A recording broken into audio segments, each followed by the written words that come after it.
Prezados irmãos, que Jesus nos abençoe. É com grande alegria que estamos de volta a esta casa, que aprendemos a admirar, a amar, uma casa que consideramos como sendo um dos galhos daquela árvore do cristianismo nascente. E antes de darmos início às nossas considerações da noite, que sem dúvida será como que uma sequência da palestra que fizemos aqui há um ano atrás, eu gostaria de dizer ao Gilson que, ouvindo o coral, a gente sente vontade de quebrar o protocolo da casa e aplaudir o coral, viu, Gilson? Meu coração bateu palmas. Quero agradecer pelas canções tão lindas, né? Eu estava ali pensando, será que eu quebro esse protocolo? Doutor Inácio falou, você vai quebrar a vibração. Mas não quebraria não, porque as vibrações são as melhores possíveis. Nesta noite, nós vamos fazer um estudo rápido sobre o tema Emanuel, o quinto evangelista. Porque ultimamente se tem falado, alguns críticos, ultimamente se tem falado que existe no Espiritismo um emanuelismo. Não é verdade. Trata-se de uma análise superficial da obra de Emanuel. Como também se tem falado que existe no Espiritismo um andré-luizismo. Igualmente, não é verdade. Trata-se de desconhecimento.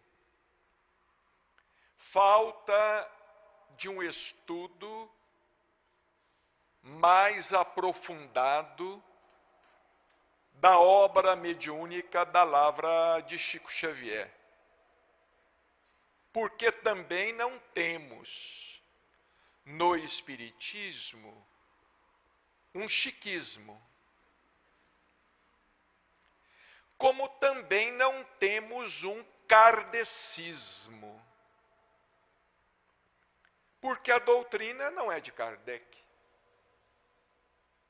A doutrina é dos espíritos. Nós temos na doutrina espírita o espiritismo, que é o cristianismo. Nós temos no espiritismo a figura do Cristo, que para nós é Senhor e Mestre, é caminho, verdade e vida. Temos Allan Kardec em grande consideração, mas sem dúvida alguma a figura central do Espiritismo é Jesus. E Kardec jamais aceitaria que disséssemos que temos na doutrina espírita um kardecismo. Porque Allan Kardec realizou uma obra impessoal.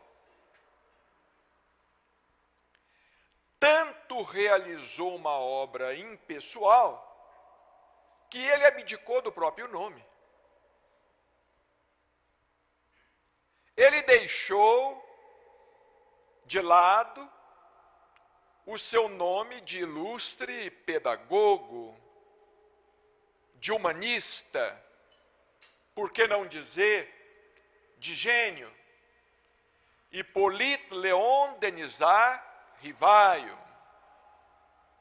que era aclamado em toda a França como um dos homens de maior cultura e de maior inteligência do século XIX, recorrendo ao nome Allan Kardec, na realidade ele quis recorrer a um símbolo, e não a ele mesmo. Ele quis recorrer a uma cultura, a cultura dos druidas, dos celtas, nas Gálias, que eram reencarnacionistas e admitiam o intercâmbio dos encarnados com os desencarnados e vice-versa. Emmanuel não realizou uma obra pessoal. A obra de Emmanuel não é de Emmanuel. A obra de André Luiz não pertence exclusivamente a André Luiz. Chico vivia dizendo que a obra pertencia aos bons espíritos. A obra pertencia aos espíritos e não a ele mesmo. Como também fazia questão de frisar que ele, Chico Xavier, não trabalhava para nenhum espírito. Como certa vez nos disse em Uberaba, eu não trabalho para nenhum espírito, eu não trabalho para Emmanuel, eu não trabalho para André Luiz, eu trabalho para o Cristo. Eu trabalho para Jesus Cristo. A obra de Emmanuel, vejamos bem, é uma obra impessoal. Porque Emmanuel é muito mais que um nome. Emmanuel não era o nome do padre Manuel da Nóbrega. Alguns críticos dizem que a obra de Emmanuel é a obra de um sacerdote jesuíta. Ora, o padre Manuel da Nóbrega veio para o Brasil na companhia de José de Anchieta e mais alguns outros, catequizar os índios. E nós devemos muito ao espírito do padre Manuel da Nóbrega, em todos os sentidos. Basta dizer que ele foi o primeiro autor do Brasil, o primeiro escritor do Brasil. Basta dizer que ele fundou São Paulo,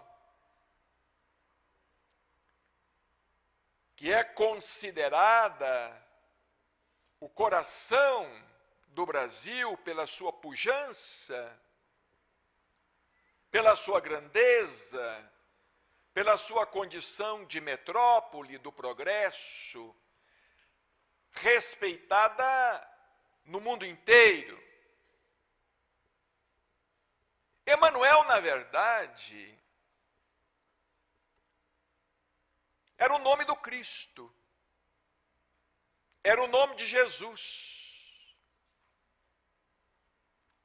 Segundo, está no livro de Isaías, do profeta Isaías, no Antigo Testamento, quando, aproximadamente 800 anos antes do nascimento de Jesus, o Messias já era anunciado e seu nome já era revelado, e chamar-se-á Emanuel, que quer dizer Deus conosco. Porque os espíritos superiores não têm nome? Porque o nome é sempre um rótulo. O nome Emanuel significa Deus conosco. Jesus recebeu o nome de Jesus, dado evidentemente pelos seus pais, para que pudesse se identificar entre nós, seres humanos, vivendo num orbe quase primitivo. Porque antes de Jesus, segundo o Dr. Inácio Ferreira, a Terra era um mundo primitivo. Foi com o advento do Cristo que a Terra deixou de ser um mundo primitivo e passou a ser um mundo de provas e expiações, se elevando na hierarquia dos mundos. O espírito de Emanuel, que integrou a falange do Espírito da Verdade, fez parte da codificação, foi escolhido a dedo pelo Cristo para integrar a falange do Espírito da Verdade. O Espírito de Emanuel representa muito mais uma ideia do que a identidade de uma pessoa, do que a identidade de um espírito. Emanuel foi o padre Manuel da Nóbrega há 500 anos atrás, aproximadamente. Depois, ele teve ainda muitas existências sobre a terra, aprimorando as suas condições para exercer a tarefa que exerceu escrevendo através de Chico Xavier. E hoje, nós vamos ter oportunidade de conhecer um pouco dos bastidores espirituais da tarefa que coube a Emanuel. Porque Emanuel, ele foi muito mais que um autor. Ele era um coautor. As obras assinadas por ele, na realidade, promanam de esfera mais alta. Nós podemos dizer que Emanuel, junto a Chico Xavier, funcionou como médium do Cristo, como teremos oportunidade de demonstrar no decorrer da nossa exposição. Emmanuel também abdicou de seu nome, assim como Allan Kardec abdicou de seu nome. Assim como Chico Xavier também foi abdicando de seu nome, chamando a si mesmo repetidamente de Cisco, e se colocando sempre na condição de intérprete dos espíritos, se colocando apenas na condição de mero intermediário entre os dois planos da vida. Nós vamos ver como foi que Emmanuel agiu.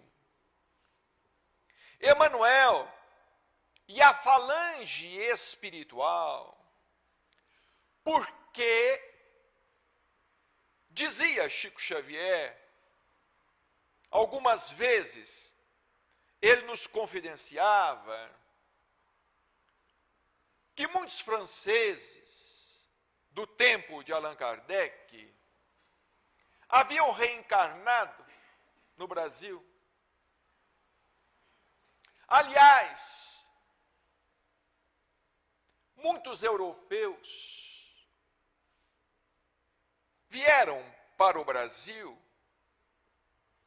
e essa história é muito bem narrada por Humberto de Campos, no livro Brasil, Coração do Mundo, Pátria do Evangelho. E nós precisaríamos muito mais que o tempo de uma palestra para abordarmos esse assunto interessante. Porque o Brasil é um país relativamente jovem, foi descoberto em 1500. O Brasil pertencia aos índios, os verdadeiros brasileiros, os índios. E os nossos irmãos índios, espíritos ainda simples, não poderiam apenas em 500 anos se transformar no que, digamos assim, grande parte da população brasileira se transformou em expressão de cultura, em expressão de conhecimento. 500 anos é muito pouco tempo para que um espírito que vivia nas selvas possa se transformar, por exemplo, num poliglota.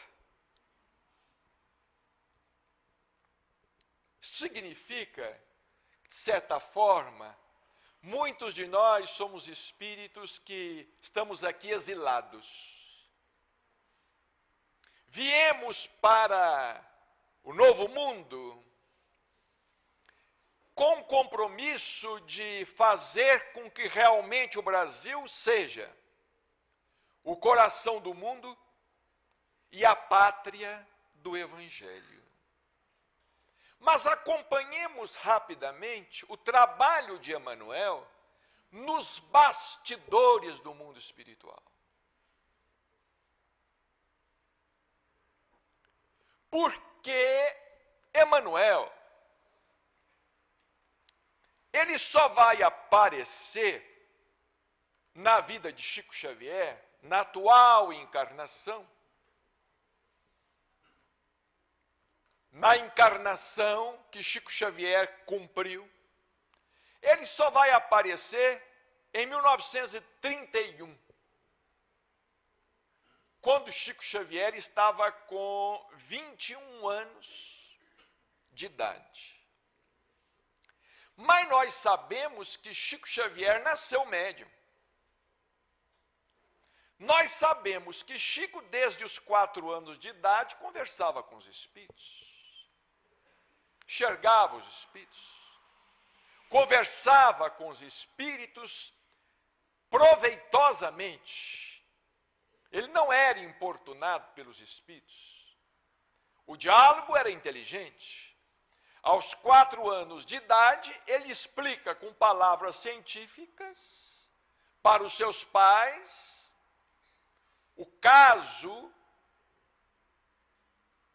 de aborto de uma das vizinhas, de uma de suas vizinhas em Pedro Leopoldo.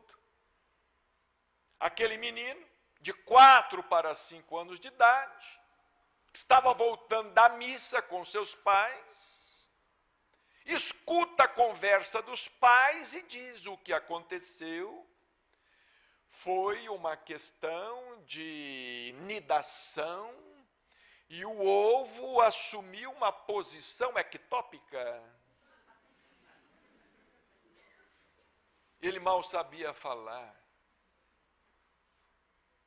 Ele mal sabia caminhar. Chico Xavier, portanto, ele nasceu médium.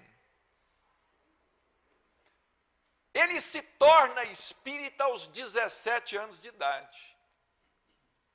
Embora tenha psicografado a sua primeira página mediúnica aos 13 anos. Foi aos 13 anos que ele redigiu aquela composição que foi premiada pelo governo do estado de Minas Gerais, que ele viu aquele homem ao lado da carteira, dizendo a ele para que escrevesse. Portanto, oficialmente, ele começou a psicografar no dia 8 de julho de 1927. Extraoficialmente, ele começou a psicografar aos 13 anos. Quase com a mesma idade em que o Cristo estava no templo, explicando as Escrituras aos doutores da lei. Mas foi em 1931, conforme ele diz aqui em seu depoimento, lembro-me de que em 1931, numa de nossas reuniões habituais, vi a meu lado pela primeira vez o bondoso Espírito Emmanuel. Eu psicografava naquela época as produções do primeiro livro mediúnico, recebido através de minhas humildes faculdades, e experimentava os sintomas de grave moléstia nos olhos. Ora, reflitam conosco. O primeiro livro, psicografado por Chico Xavier, foi Parnaso de Além-Túmulo, editado pela Federação Espírita Brasileira, em 1932. A psicografia foi concluída em 1931. Chico Xavier estava com 21 anos de idade. Na primeira edição de O Parnaso de Além-Túmulo, nós temos 70 produções mediúnicas, 70 poemas, sonetos, poemas, trovas. O livro tinha pouco mais de 150 páginas. Era um livro pequeno, fino.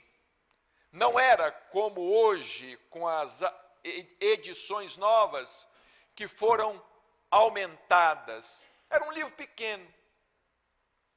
Mas acontece que os poetas que assinavam, vejamos bem, poetas brasileiros e portugueses, eram dos mais conhecidos nos meios literários, como, por exemplo, Augusto dos Anjos,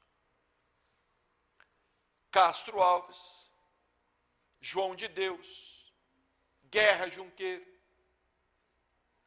Antero do Quental. Interessante que no livro Parnaso de Além-Túmulo, esses poetas, eles escrevem sobre temas da doutrina espírita. Ora, Como é que eles puderam escrever sobre temas da doutrina espírita, se não eram espíritas? Augusto dos Anjos não era espírita. Hermes Fontes, por exemplo, não era espírita. Ele havia cometido, inclusive, suicídio. Guerra Junqueiro não era espírita. Era inimigo declarado da igreja, mas não era espírita. Castro Alves não era espírita. Como é que eles puderam escrever sobre a reencarnação, por exemplo? Como é que eles puderam escrever sobre a vida no mundo espiritual, sobre a evolução do princípio inteligente? Como é que eles puderam escrever sobre a lei de ação e reação? Eles não eram espíritas. Alguns deles tiveram, inclusive, formação católica. A época em que viveram, o espiritismo não era assim tão conhecido e tão difundido, digamos assim. No entanto, há um estudo que, alguns anos atrás, foi apresentado como tese de mestrado na Unicamp, na Universidade de Campinas, por Alexandre Caroli Rocha. Ele apresentou uma tese de mestrado na Universidade de Campinas, estudando a obra Parnaso de Além Túmulo, demonstrando que na obra Parnaso de Além Túmulo está o Livro dos Espíritos em versos. Que o livro Parnaso de Além Túmulo é o Livro dos Espíritos em sonetos, em poemas, em trovas. Porque os princípios básicos da doutrina espírita estão inseridos na obra Parnaso de Além Túmulo. Então, o que teria acontecido? O que aconteceu, conforme Chico Xavier, de vez em quando, comentava discretamente conosco, é que estes poetas, todos eles famosos, de renome, em desencarnando, eles foram reunidos por Emmanuel no mundo espiritual. Eles foram reunidos por Emmanuel e, evidentemente, por outros espíritos. Espíritos também da envergadura de Emmanuel. Ou seja, eles foram convidados para integrar a falange do Espírito da Verdade. Como convidados para integrar a falange do Espírito da Verdade foram também o padre Lacordaire,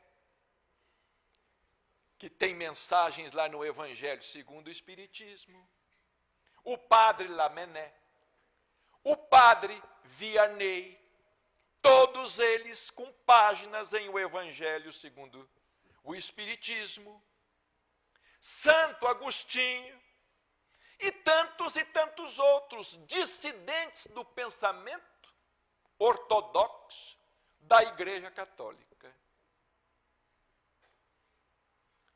Os poetas brasileiros e portugueses receberam aulas de espiritismo no mundo espiritual.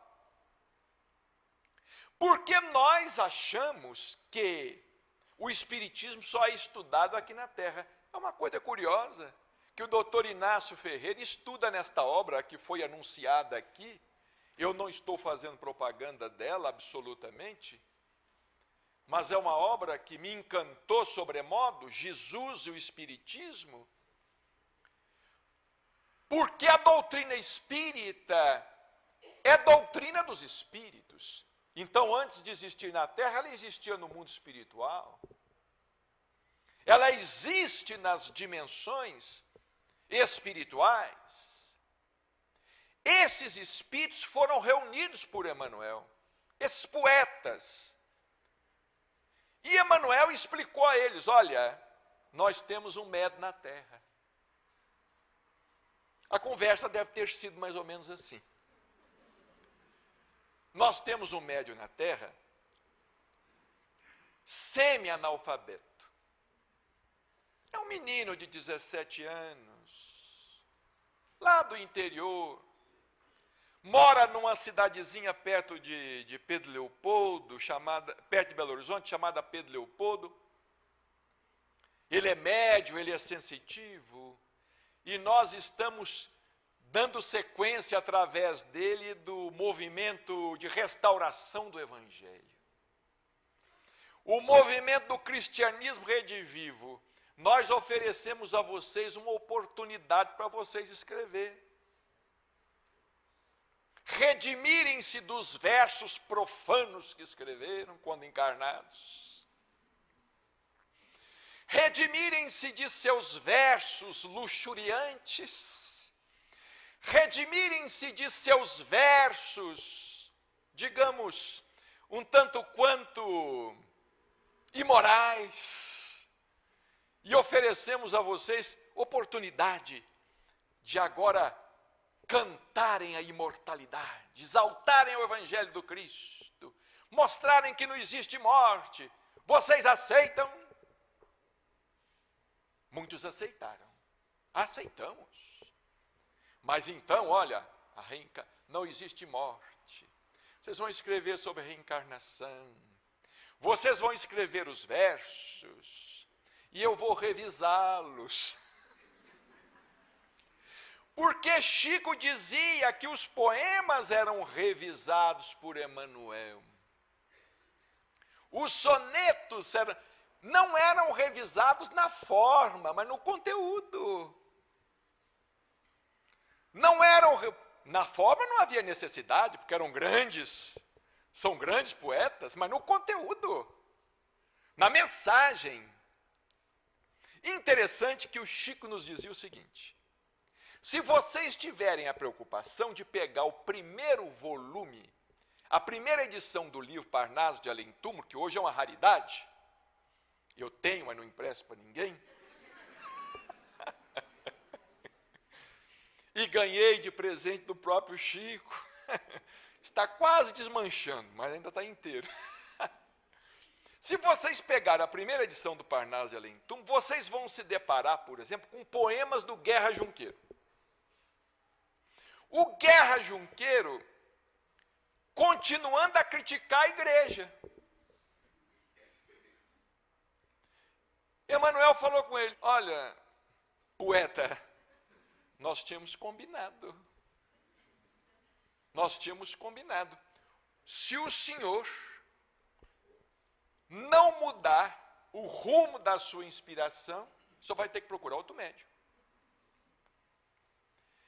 Interessante essas coisas. No mundo espiritual, elas se passam como nós aqui na Terra. Sabe o que Guerra Junqueiro falou? Não, eu não aceito. Ou escrevo como quero. Aí Emmanuel falou com ele: então o senhor vai ter que procurar outro médium. E Guerra Junqueiro procurou outro médium. E achou outro médium.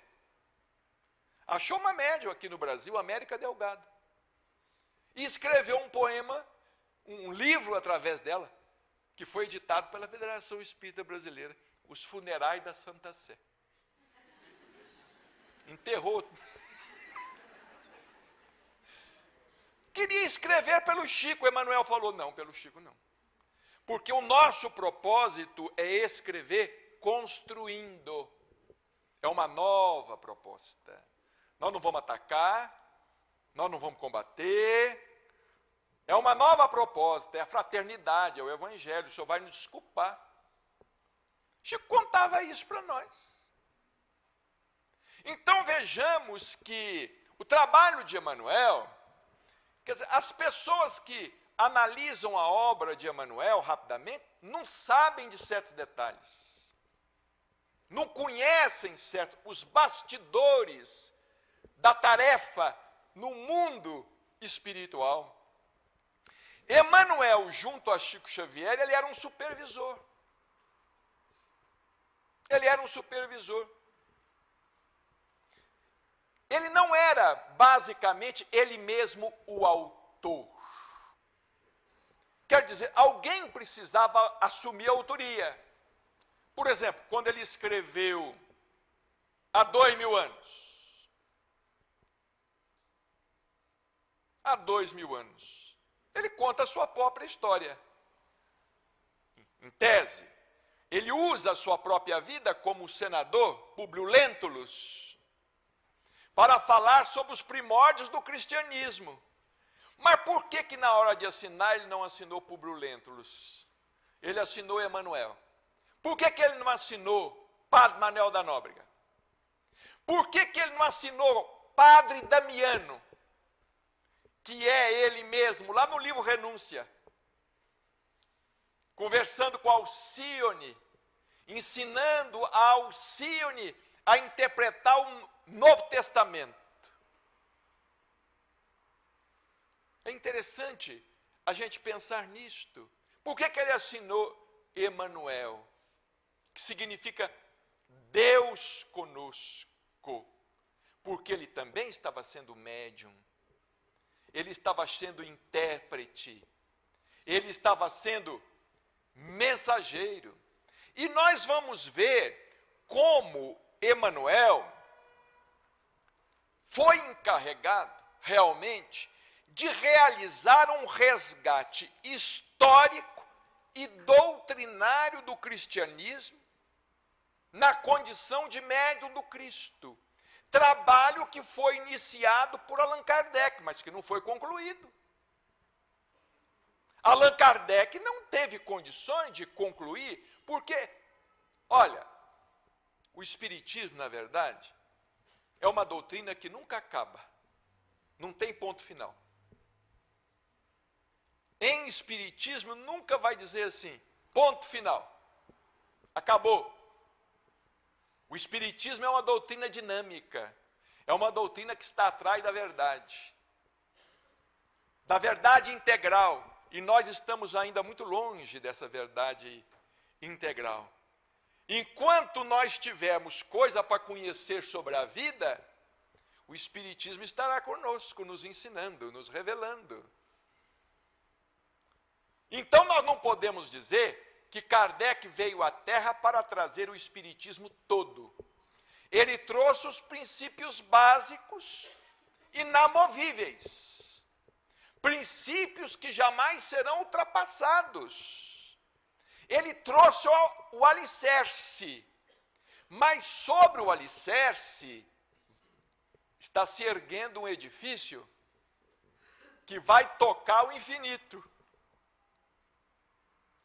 O objetivo desse edifício é tocar o infinito. Allan Kardec só teve 15 anos, como diz Dr. Inácio no livro Jesus, o Espiritismo, ele só teve 15 anos para fazer o que ele fez. Por quê? Porque ele começou a estudar o fenômeno das mesas girantes em 1854. Ele estava com 50 anos. Ele desencarnou com 65. No dia 31 de março de 1869. Ele fez o que fez em apenas 15 anos. Por que Allan Kardec não começou mais cedo? Não começou antes? Ele não começou antes porque havia a Inquisição, a intolerância religiosa. Se Allan Kardec tivesse começado um pouquinho antes, ele teria ido para a fogueira. Os espíritos estavam trabalhando para colocar fim à Inquisição. E foram os espíritos que ajudaram a fazer a Revolução Francesa.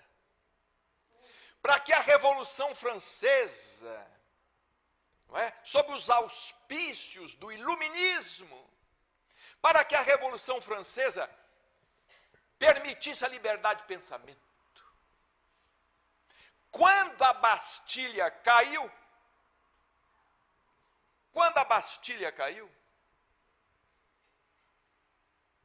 Allan Kardec foi chamado à liça, ele reencarnou.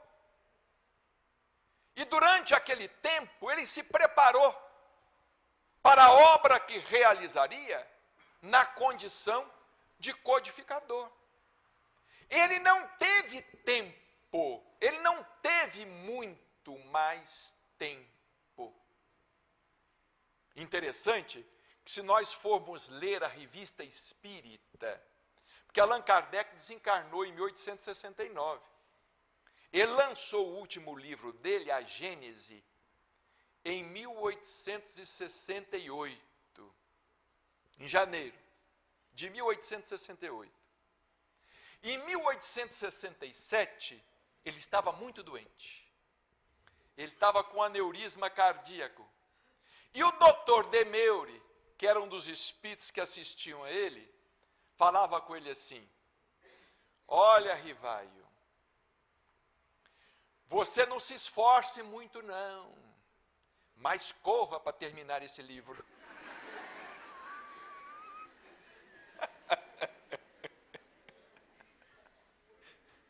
Se nós formos ler, é interessante, os espíritos preocupados com a saúde dele,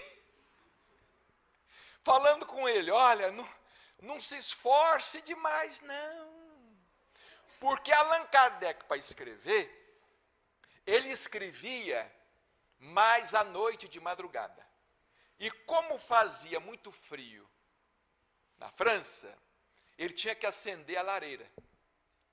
Então ele escrevia com a lareira acesa e respirando aquela fumaça, que aos poucos ia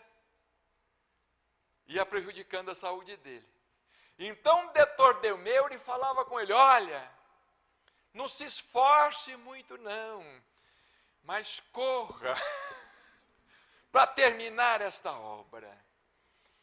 Não havia mais tempo. Foi por isso que os espíritos disseram a ele: olha, se fosse possível, você ficaria aí. Porque vejamos bem, Kardec desencarnou jovem. Ou vocês que já são aqui sexagenários, septuagenários, não acham? Eu acho que Allan Kardec desencarnou muito jovem. Intelectualmente muito ativo, com 65 anos de idade. Chico Xavier viveu quase 30 anos a mais. Desencarnou com quase 95. Kardec desencarnou muito jovem. Ele poderia ter produzido mais, mas os espíritos disseram a ele: olha, não podemos derrogar as leis da natureza. O que se vai fazer? Você vai ter que vir para cá. Vai ficar um tempinho aqui, e quando voltar, aí não tem mais inquisição. Você vai poder começar a trabalhar desde cedo.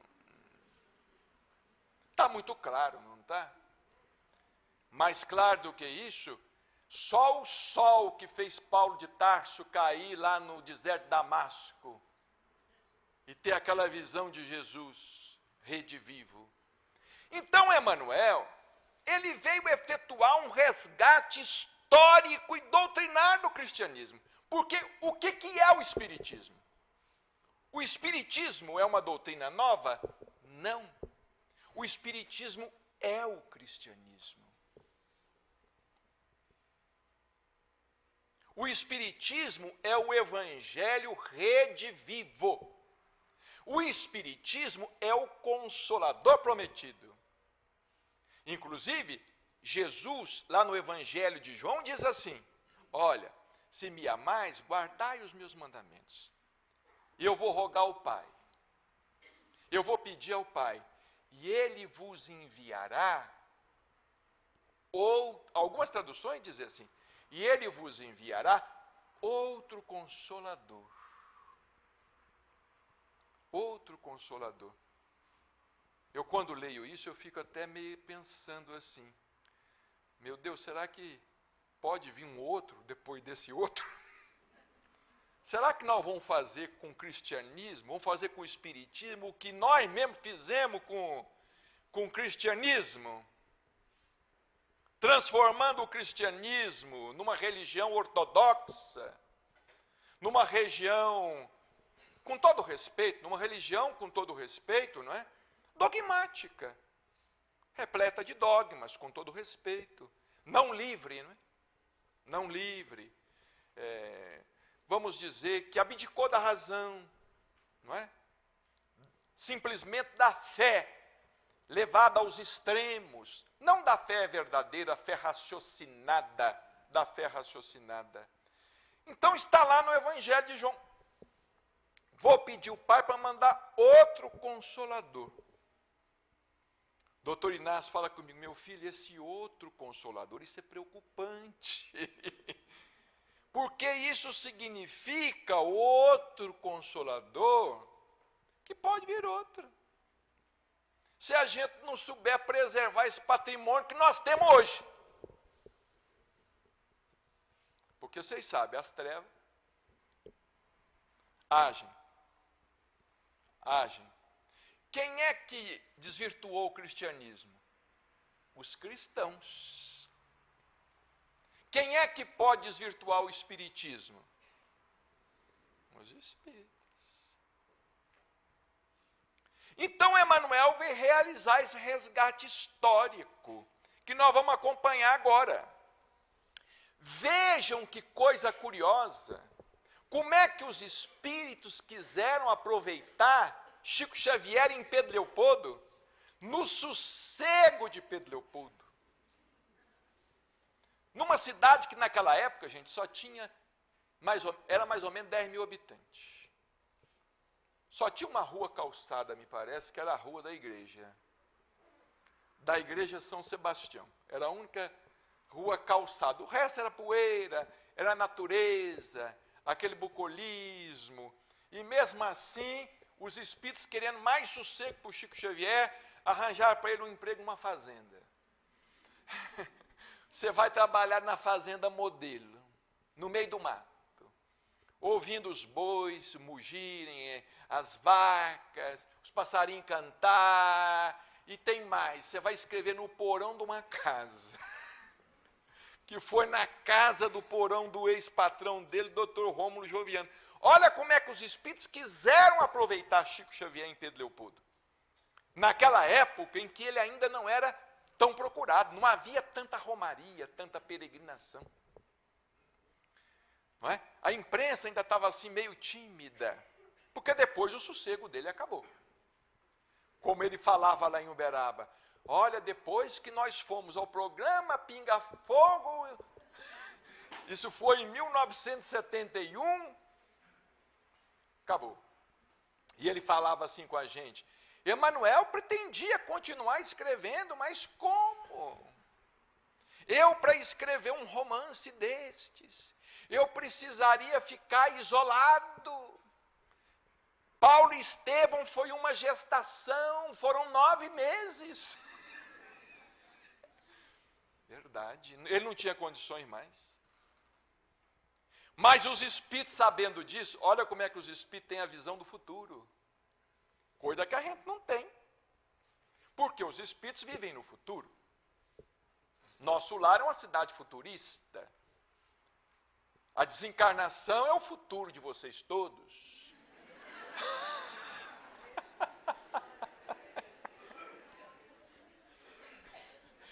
Ir ao mundo espiritual superior é viajar ao futuro. Reencarnar na Terra é uma volta ao passado. Isso tudo a física quântica explica, mas nós não vamos comentar isso agora. Em 1939, vejam bem, Chico Xavier estava com 29 anos de idade. Emmanuel escreveu há 2000 anos, uma obra de fôlego, há 2000 anos, falando sobre o cristianismo, o encontro dele com Cristo, e a perseguição aos cristãos, os cristãos começando a morrer nas arenas, Lívia sendo sacrificada, os primeiros mártires do cristianismo, as perseguições primeiras. No outro ano, 1940, vamos escrever de novo, 50 anos depois. E olha, isso aqui tudo contando a verdadeira história do cristianismo. Muita gente fala assim, os romances de Emanuel. Está errado. As obras históricas de Emanuel. Não tem nada de romance aqui, não. Porque muita gente lê há 2000 anos e fala assim, que beleza. O amor dele pela Lívia, alma gêmea de minha alma, flor de luz da minha vida. Isso aí é para quem gosta de novela.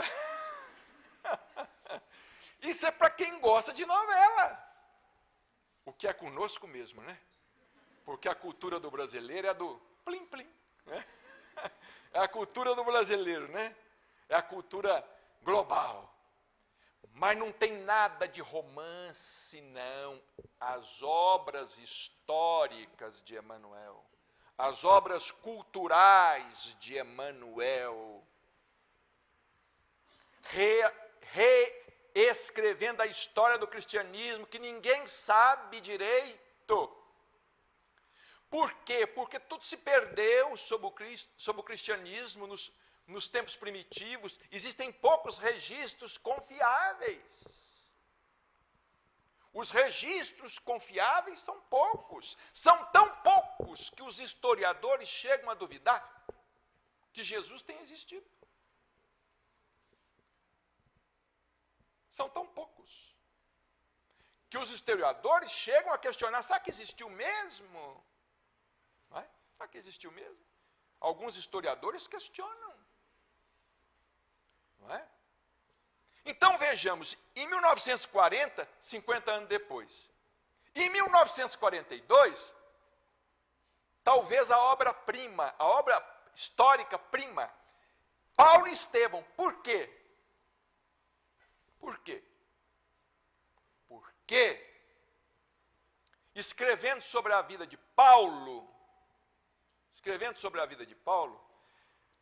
ele conta a história do cristianismo, a casa do caminho, a casa dos apóstolos em Jerusalém, as dissidências entre os judeus e os cristãos. Tiago, de um lado, Paulo, de outro, Pedro no meio, tentando separar aquela coisa, tentando contornar, aquelas disputas. É lindo o livro. Olha, é o romance do cristianismo, se assim podemos nos expressar. É a obra histórica por excelência do cristianismo primitivo, Paulo e Estevão. E eu vou contar um segredinho para vocês aqui, que eu nunca falei isso, acho, em palestra nenhuma. Mas uma vez alguém falou para ele, Chico, o livro Paulo e Estevão é uma beleza, como é que Emanuel escreveu aquele livro? Aí Chico falou assim, não foi Emanuel que escreveu. Era o que convinha dizer. Ficou por aí. Vocês entenderam? Não? Se não entenderam, não me peçam mais explicações, porque eu não vou dar. Era o que convinha dizer. Os espíritos, às vezes, pegam nomes emprestados, viu, gente? A causa do Cristo. Me empresta seu nome, fulano. Seu nome serve para a causa, me empresta seu nome. Se o meu nome serve para a causa, eu empresto o meu nome. Pode usar o meu nome. Se serve para a causa, usa o meu nome. Depois escreveu Renúncia, que já vai lá para alguns séculos à frente, me parece que em torno do século XIV, não é? Renúncia, já mostrando a questão da Inquisição, a força da Inquisição na Espanha, na França, a perseguição aos cristãos, a presença de Alcione, e já ali, vejam bem, gente, vejam bem, 600 anos atrás, Emanuel, que então era o padre Damiano, ele estava ensinando a Alcione a estudar o Evangelho. E como é que ele ensinava a Alcione a estudar o Evangelho? Pegando parágrafo por parágrafo, Sabe que nome que ele dava a isto? Pesca de luzes espirituais. Está lá no livro. Pegava um parágrafo do Novo Testamento, o padre Damiano, pegava numa época em que era proibido interpretar o Evangelho. Numa época em que os padres tinham que rezar a missa em latim. Vocês lembram disso? É claro que lembram, vocês todos estavam lá. Ora, é claro que lembram. Os padres ficavam de costa, não podiam, ficavam de costa. Era proibido interpretar os evangelhos. Se interpretasse qualquer coisa, fogueira. Era fogueira. Então, Emmanuel falando com Alcione, olha, pega um texto, pega um parágrafo, e já começando a interpretar. Coisa que Emmanuel faria depois, o padre Damiano faria depois, reescrevendo os evangelhos, como nós vamos ver aqui. Ele começou isso 600 anos atrás. Muitos de nós estamos querendo plantar hoje para colher amanhã. Tem semente que a gente tem que plantar para colher daqui 1000 anos. É igual médium, por exemplo. Médium não quer trabalhar, ele já quer começar de onde o Chico parou. Está cheio de médium assim. Ah, minha mediunidade, como diz o doutor Odilon, né? Minha mediunidade não vai para frente. O doutor Odilon fala assim, fala com ela, ou com ele, né? Fala com essa pessoa que mediunidade não tem perna. Mediunidade não anda, não. Se o médium não sair do lugar, a mediunidade não sai. Quem tem que sair do lugar não é a mediunidade, é o médium. Mas isso é história para amanhã cedo. Em 1953, olha aqui, Ave Cristo. E assim completou essa série histórica, resgate histórico do cristianismo. Ao mesmo tempo, olha o que Emmanuel ia fazendo. Não sei como é que o Chico conseguia. Ao mesmo tempo, olha o que Emmanuel ia fazendo. Em 49, quer dizer, ele estava com 39 anos de idade, né? Começou a escrever os evangelhos. Capítulo a capítulo, versículo a versículo. 49, caminho, verdade e vida. 1950, pão nosso. 1952, vinha de luz. 1956, fonte viva. 1964, já lá em Uberaba. E tem outros livros. Palavras de vida eterna. Um resgate doutrinário, porque ali então Emmanuel estuda os evangelhos em espírito e verdade. Estuda o evangelho à luz da fé raciocinada. Ele interpreta os evangelhos para nós. Pega o evangelho de Mateus, capítulo a capítulo, versículo a versículo. Pega o evangelho de Marcos, o evangelho de Lucas, o evangelho de João. Vai para as epístolas de Paulo, pega as epístolas de Paulo, explica, gente, que trabalho. Eu acho que nós não fazemos ideia do trabalho que Chico Xavier fez aqui, não. Vocês acham que nós fazemos? Fazemos, não. E tem gente que fala assim, de vez em quando eu escuto essa heresia. Mas como diz um amigo meu, melhor escutar isso do que ser surdo. De vez em quando eu escuto alguém, Chico Xavier só era um médium fabuloso, só isso. Muito obrigado por você me contar isso, que eu não sabia. É só isso? Que coisa. A gente responde ironia com ironia. É só isso? Então um médium fabuloso? Gente, olha o que esse homem fez. Com 30, começou com 21 anos de idade, 22 anos de idade, com Parnaso de Além-Túmulo. Depois, com 25 anos de idade, soltou Cartas de uma Morta, que é o livro da mãe dele, que é o livro precursor das obras de André Luiz. Cartas de uma Morta, de Maria João de Deus, é a obra precursora dos livros de André Luiz. Tudo o que André Luiz escreveu em suas obras desenvolve o que está lá em Cartas de uma Morta Maria João de Deus. E muita gente fala assim, mas Maria João de Deus, a mãe de Chico, uma mulher lavadeira, analfabeta, teve 9 filhos, como? Não é um espírito superior? Sim, senhor. Não é um espírito superior. Como eles falam de André Luiz. Como é que nós vamos dar mérito na obra de André Luiz? Um espírito umbralino.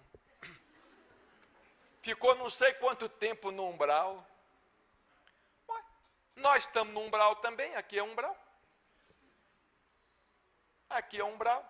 Nosso lar é uma cidade umbralina. E tem espírita que fala assim, quando eu desencarnar, eu quero ir para nosso lar. E eu não quero passar pelo umbral, não. Aí eu digo, né? Ó, sinto informar você, porque é impossível. Porque nosso lar está no umbral.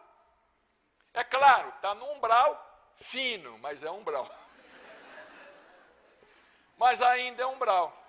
Para você ir para uma dimensão que não seja um umbral, sabe o que tem que acontecer? Você tem que desencarnar de novo. Você tem que morrer outra vez. Se você quiser subir mais, tem que morrer de novo. Gente, mas eu achei que só tinha morte aqui na Terra. Não, aqui é começo de cantiga, nós vamos morrer muito por aí afora. Enquanto a gente não deixar os últimos resquícios da matéria, nós vamos desencarnar. Nós temos que desencarnar tudo o que é matéria. Porque, segundo irmão José, o espírito puro é, sobretudo, o puro espírito.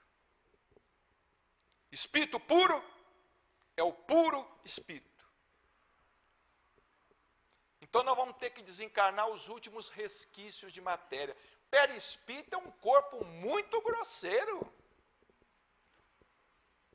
Pode não ser em relação ao nosso corpo, mas ainda é um corpo muito grosseiro.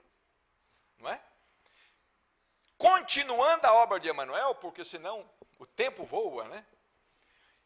Paralelamente, olha o que Emmanuel ia fazendo. Ele ia trabalhando no campo filosófico da doutrina. Ele trabalhou no campo histórico, ele trabalhou no campo religioso, e também trabalhou no campo filosófico e, tanto quanto possível, no campo científico da doutrina, na evolução do pensamento espírita. Em 1941, é a obra que o Gilson se referiu a ela, O Consolador, perguntas e respostas, sobre o tríplice aspecto da ciência. No livro O Consolador, tem a primeira parte, que é a ciência, a segunda parte, que é a filosofia, a terceira parte, que é a religião.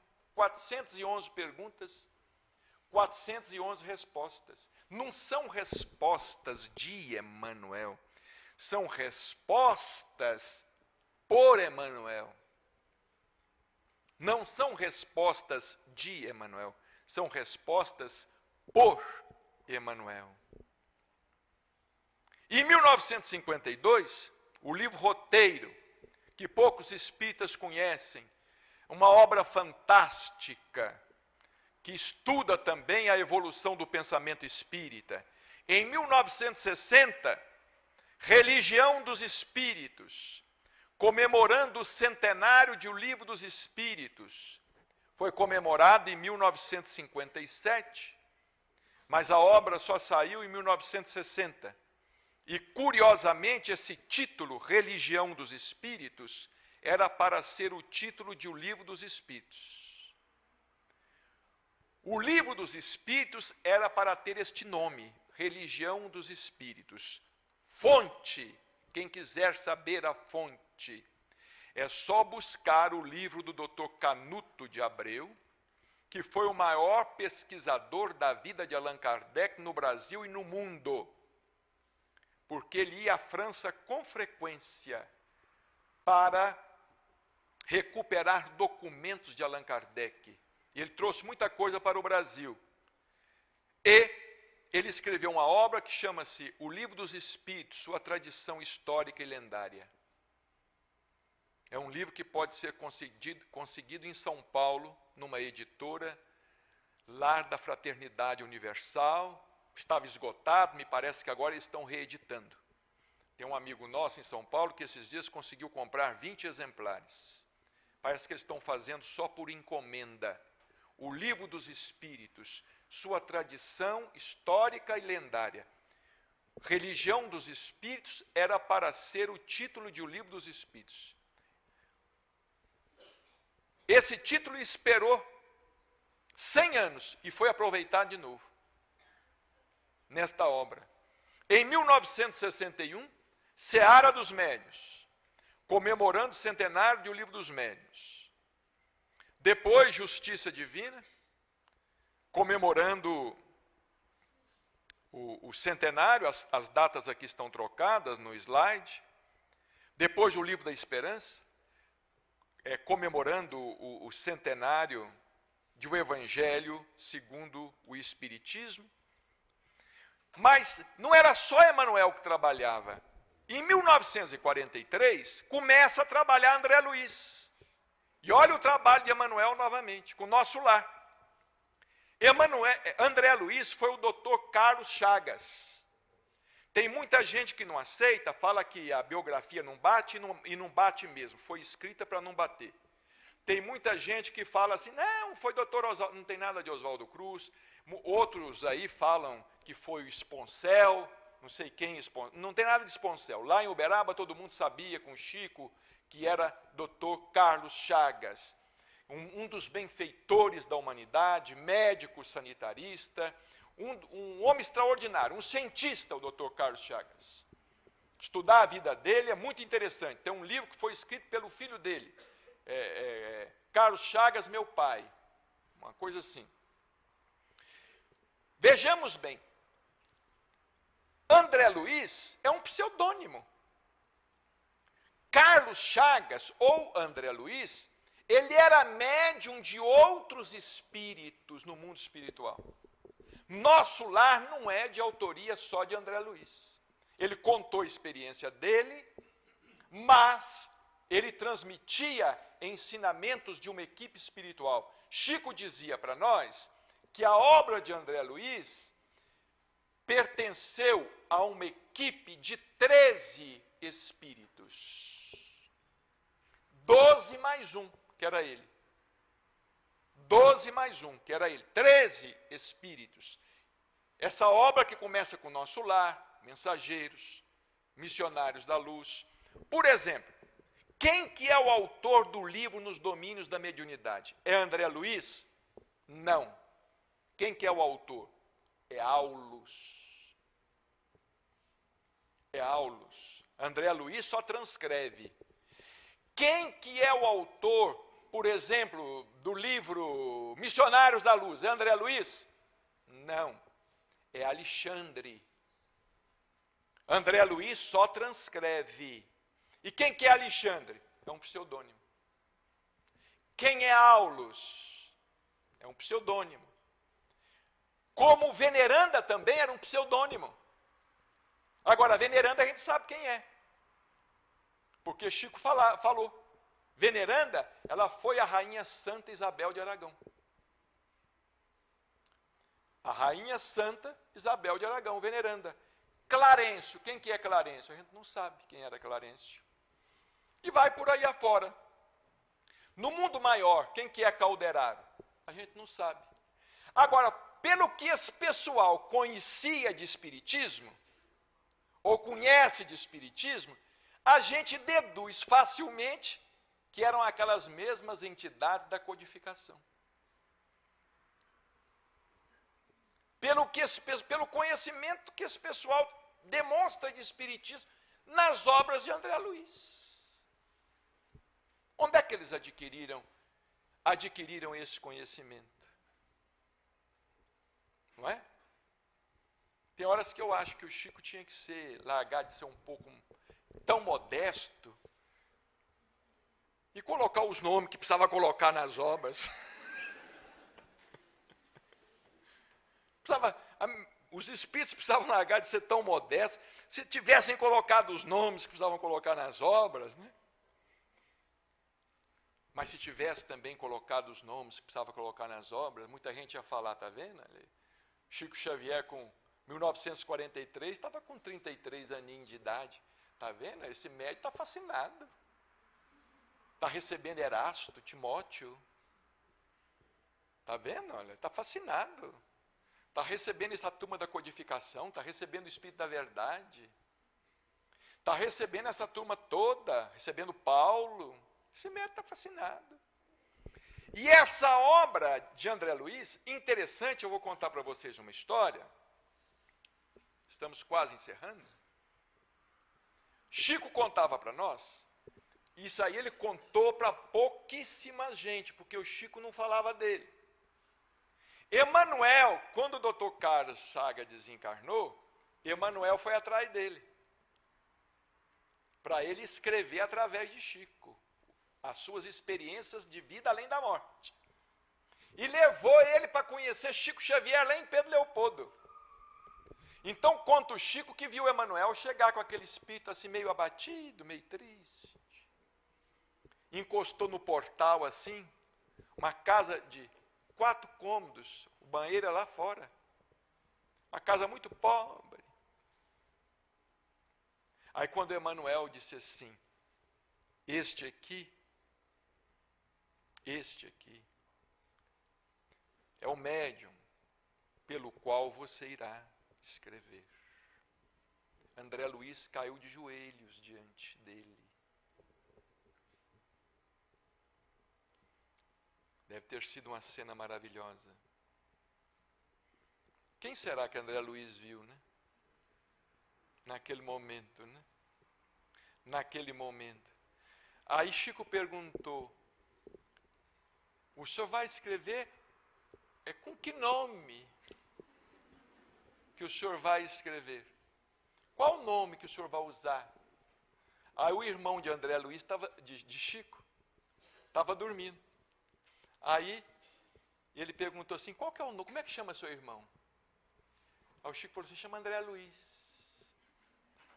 Pois eu vou escrever com este nome, André Luiz, porque eu também sou apenas seu irmão. Eu vou escrever também com este nome, porque eu sou apenas seu irmão. Esse pessoal que critica não sabe disso. E não vai saber porque não tem boa vontade de ir atrás, estudar, pesquisar. Não estuda. Não pesquisa. Não pode saber. Então critica. Critica na internet, critica não sei aonde. Né? Critica sem saber. Agora, esse trabalho vai até 1959, com Evolução em Dois Mundos.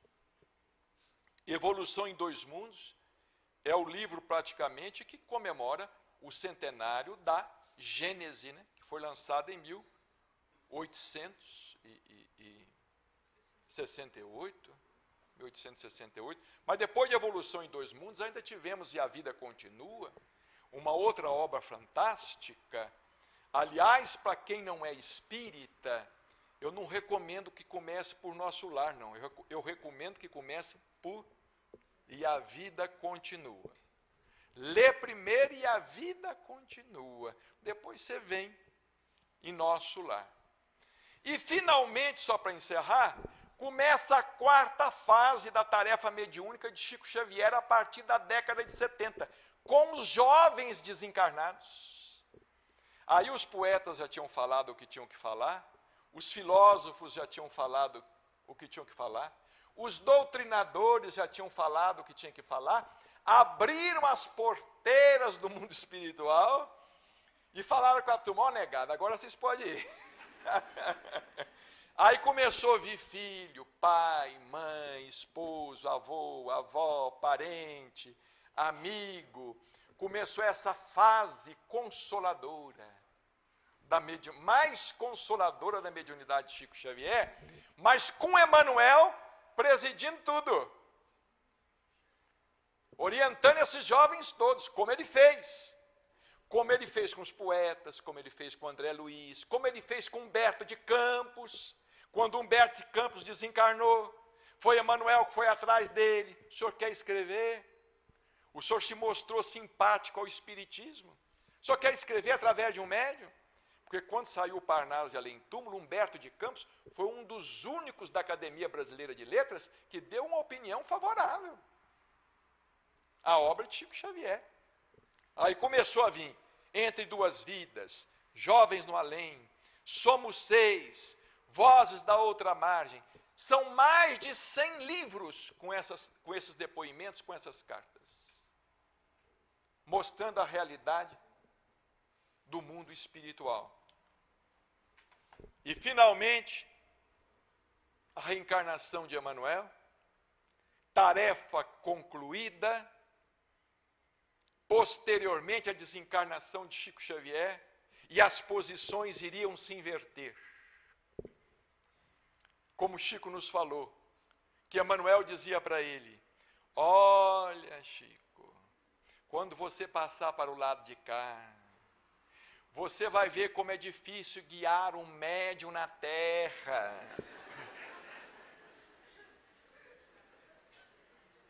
E o Chico respondeu para ele: pois quando o senhor reencarnar, o senhor vai ver quanto é difícil ser médium sobre a terra. E nós temos essa doutrina maravilhosa, que é muito maior do que a gente pensa, que é muito mais maravilhosa que a gente imagina, onde tudo se encaixa, onde tudo se explica, onde tudo se continua, onde tudo tem uma explicação. Nós estamos com esse acervo maravilhoso da obra mediúnica de Chico Xavier, simbolizada do lado espiritual pelo quinto evangelista, que é Emanuel, porque Emanuel, de fato, ele realizou um trabalho como médium do Cristo, na restauração do cristianismo. E foi através de Chico Xavier e de Emanuel que o Espiritismo veio adquirir no Brasil, finalmente, a sua feição de consolador prometido. Que Jesus nos abençoe, que Jesus nos ampare hoje e sempre.